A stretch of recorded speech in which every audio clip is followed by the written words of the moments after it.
Assalamualaikum warahmatullahi wabarakatuh. Halo teman-teman petani semuanya, selamat datang kembali di channel ini. Di video kali ini kita bakal bahas topik yang sering banget bikin petani emosi. Kenapa pestisida yang kita semprot itu kadang nggak mematikan hama, padahal sudah pakai obat mahal, sudah dosis tinggi, sudah disemprot berkali-kali, tapi hasilnya hama masih hidup, masih jalan-jalan, masih makan daun, masih berkembang biak. Kalau kamu pernah ngalamin, tenang, kamu nggak sendirian. Karena ini kejadian yang sering banget terjadi di lapangan. Nah, di video ini, saya akan jelaskan dengan lengkap penyebab pestisida tidak mempan, kesalahan yang sering dilakukan petani tanpa sadar, cara memperbaikinya, supaya semprotan jadi ampuh, tips penting biar hama cepat mati dan tanaman aman. Jadi pastikan nonton sampai selesai ya teman-teman. Dan jangan lupa like,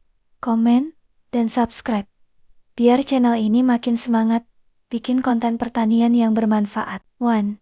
Hama sudah kebal resistensi. Penyebab pertama dan paling sering adalah hama sudah kebal. Ini namanya resistensi. Resistensi itu artinya hama sudah tidak mempan lagi terhadap bahan aktif tertentu. Contohnya begini.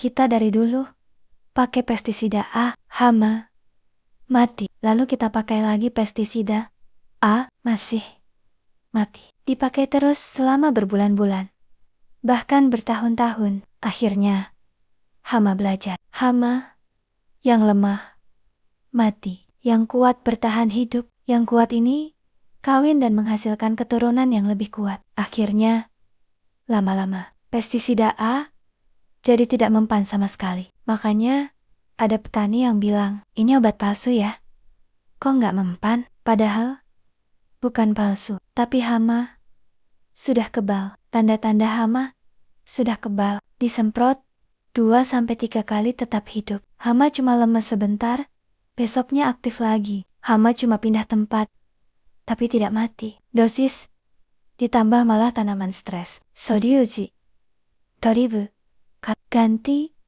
bahan aktif. Rotasi pestisida berdasarkan golongan. Jangan pakai satu jenis pestisida terus-menerus. Tuh, salah pilih jenis pestisida. Ini juga sering banget terjadi. Banyak petani salah pilih jenis pestisida. Karena di lapangan, hama itu banyak jenisnya. Ulat, thrips, kutu, daun, kutu, kebul, jenggal, lalat, buah, penggerak, batang, werengge, kepik, dan lain-lain. Masalahnya, tidak semua pestisida bisa membunuh semua hama. Misalnya, petani pakai insektisida untuk tungau, padahal tungau itu lebih cocok pakai akarisida. Atau petani pakai obat ulat untuk thrips malah tetap hidup. Soryuji, identifikasi hama dulu dengan benar, baru tentukan obat yang sesuai. Jangan asal ikut-ikutan tetangga, karena tanaman orang lain mungkin hamanya beda. 3.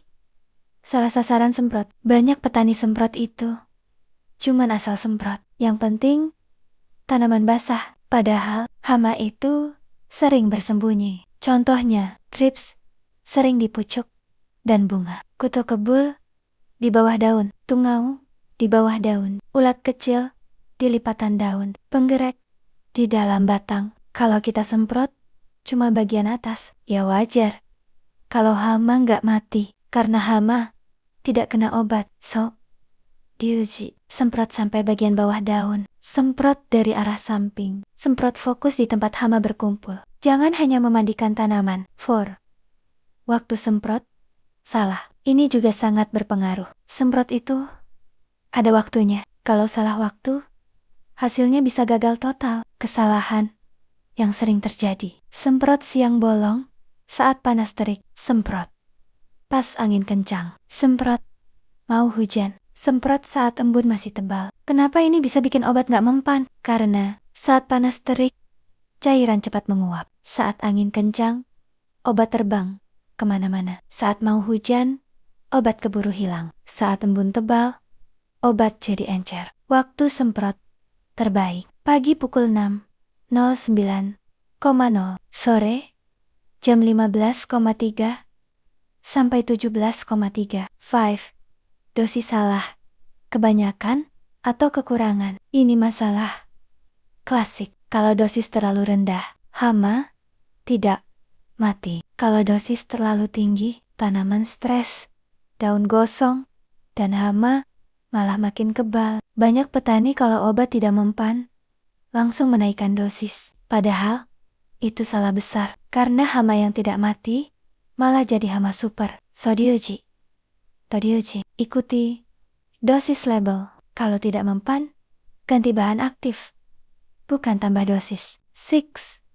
Cara campur salah. Nah, ini bagian penting. Banyak petani mencampur pestisida seperti bikin es campur. Kyampae plus B, plus C, plus D. Harapannya, biar sekali semprot langsung beres. Tapi, kenyataannya malah jadi obat rusak, obat menggumpal, pH air berubah, bahan aktif pecah, dan akhirnya hama tidak mati. Contoh kesalahan campur. Campur insektisida tambah fungisida tanpa aturan. Campur pestisida dengan pupuk daun tanpa tahu kecocokan. Campur terlalu banyak jenis sekaligus. Soryuji.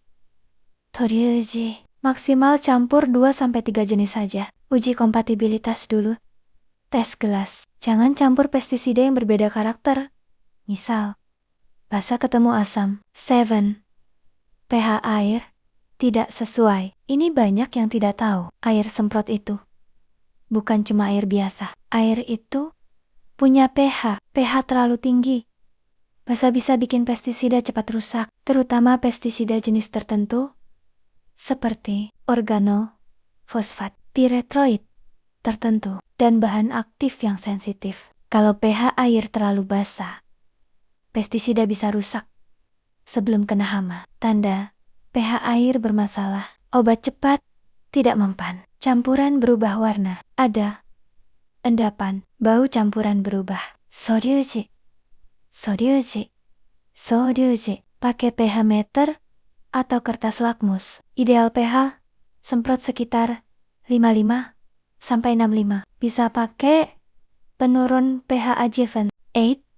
Air kotor, keruh. Kalau air yang dipakai keruh, banyak lumpur, banyak pasir halus, banyak kotoran organik, maka pestisida bisa menempel di kotoran, tidak larut sempurna, menyumbat nasal sprayer, dan akhirnya tidak menyebar rata. Soryuji. Gunakan air bersih. Saring air dulu. Kalau perlu, jangan ambil air parit yang berlumpur. 9. Nozzle sprayer bermasalah. Banyak petani fokus ke obatnya, tapi lupa alat semprotnya. Padahal, kalau sprayer bermasalah, hasil semprot tidak maksimal. Masalah yang sering terjadi. Nozzle mempat. Semprotan terlalu besar.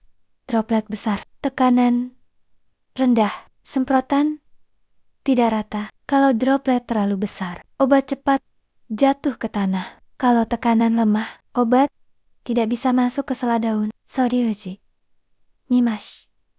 Toryuji. Bersihkan nozzle rutin. Gunakan nozzle kabut halus untuk hama kecil. Pastikan tekanan stabil. 10. Hama bersembunyi di dalam tanaman. Ada hama yang tidak bisa dibunuh dengan obat kontak biasa karena dia bersembunyi di dalam. Contohnya, penggerek batang, penggerek buah, lalat buah, ulat yang masuk ke buah, hama yang bersembunyi di lipatan daun. Kalau kamu pakai obat kontak, obat cuma kena luar, hama di dalam tetap hidup. Soryuji. Soryuji. Soryuji. Pakai insektisida sistemik. Pakai insektisida translaminar bisa menembus daun. Semprot saat hama masih kecil. Jangan nunggu parah. 11. Semprot terlalu telat. Ini juga sering terjadi. Petani baru semprot setelah daun sudah habis. Hama sudah ribuan. Buah sudah rusak. Tanaman sudah stres. Kalau sudah begini, semprot jadi susah karena populasi hama sudah tinggi banget. Pestisida itu bukan mukjizat. Kalau hama sudah parah, butuh beberapa langkah. Sanitasi, potong bagian parah, perangkap, rotasi bahan aktif, dan semprot berulang. Soryuji, semprot saat serangan masih ringan. Pantau tanaman setiap hari, jangan tunggu sampai rusak total. 12. Cuaca menghancurkan efek obat. Cuaca sangat mempengaruhi hasil pestisida. Contohnya, hujan deras setelah semprot, panas ekstrem, angin kencang, kelembapan terlalu tinggi. Kalau habis semprot, lalu hujan, obat hilang, hama tetap hidup. Soryuji. Lihat perakiraan cuaca. Jangan semprot kalau mendung tebal. Gunakan perekat perata ejeven jika perlu. 13. Obat kadaluarsa. Penyimpanan salah. Obat bisa rusak walaupun belum kadaluarsa. Kalau penyimpanan salah, contoh, penyimpanan salah disimpan di tempat panas, kena sinar matahari langsung. Tutup botol tidak rapat, disimpan terlalu lama. Setelah dibuka, akhirnya bahan aktif turun kualitasnya. Soryuji.